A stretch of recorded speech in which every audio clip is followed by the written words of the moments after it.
ကိုဂျိုဆိုရဲ့ကာရီတာကိုမသိရလူတော်ရှားမယ်လို့ထင်ပါတယ်ဒီဗီဒီယိုမှာကိုဂျိုနဲ့ကလပ်လောက်ထားတဲ့ခုံမင်ကိုဂိုင်းလုပ်ပြီးတော့မှဖြစ်ပါတယ်အားလုံးပဲမင်္ဂလာပါကျွန်တော်က live ဖြစ်ပါတယ်ဒါဆိုရင်သူ့ရဲ့ scale လောက်လောက်ပုံတွေကိုတစ်ချက်ကြည့်ကြည့်လိုက်အောင်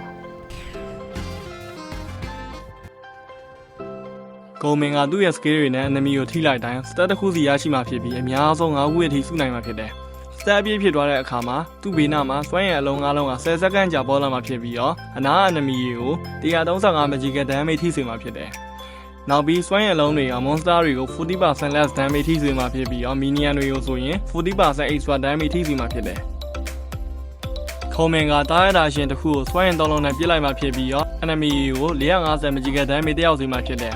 နောက်ပြီးပြစ်လွတ်လိုက်တဲ့စွမ်းရည်3လုံးကတားရကိုထိမယ်ဆိုရင် passive set 3ခုကိုလည်းရရှိမှာဖြစ်တယ်ခုံမင်ကနေရာတစ်ခုကို dash လိုက်မှာဖြစ်ပြီးသူ့ရဲ့စာမတ်နဲ့ဆုံးမအနာ enemy တွေကို350 magical damage တက်ရောက်စေမှာဖြစ်တယ်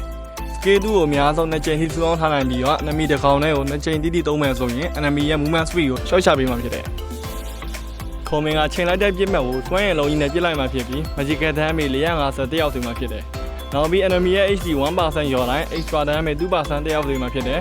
enemy ကို ultimate နဲ့ဖျက်လိုက်တဲ့အချိန်မှာ ultimate ရဲ့ cooldown ကို 80% ထိရှော့ချပေးမှဖြစ်တဲ့အပြင် passive stat ကိုလည်းအပြည့်ပြန်ဖြစ်စေမှာဖြစ်တယ်။ဒါကြောင့်မလို့ enemy တေကန်ဒီချိန်မှာပဲ ultimate ကိုသုံးနေပါတယ်။ခုံမင်က melee အပြင်ဂျိုင်ကန်မှာဆော့လို့ရတဲ့ bus damage များတဲ့ hero တစ်ကောင်ဖြစ်တယ်။သူ့ရဲ့ scale တွေကခံရလည်းယူရှင်းတာမလို့နားလေရလို့ကူပါတယ်။ enemy ဘက်က mobility နဲ့ပြီးတော့တွေးပြောတဲ့ hero တွေပါမယ်ဆိုရင်ရွေးချယ်တင်ပါတယ်။နောက်ပြီးခုံမင်ကိုင်းမယ်ဆိုရင်ပွဲကို early game နဲ့မြန်မြန်အန်းတင်ပါတယ်။ဒါကြောင့်လဲဆိုတော့ late game ကြရင်အဖက်ရန်သူတင်းကအဖွဲလိုက်နေကြမှာဖြစ်ပြီးတော့ magic defa item တွေထည့်လာမှာမလို့ဖြစ်တယ်။ဒါက Somat Play Style မှာမူတည်ပြီးတော့ဆက်ရမယ့် item တွေပဲဖြစ်ပါတယ်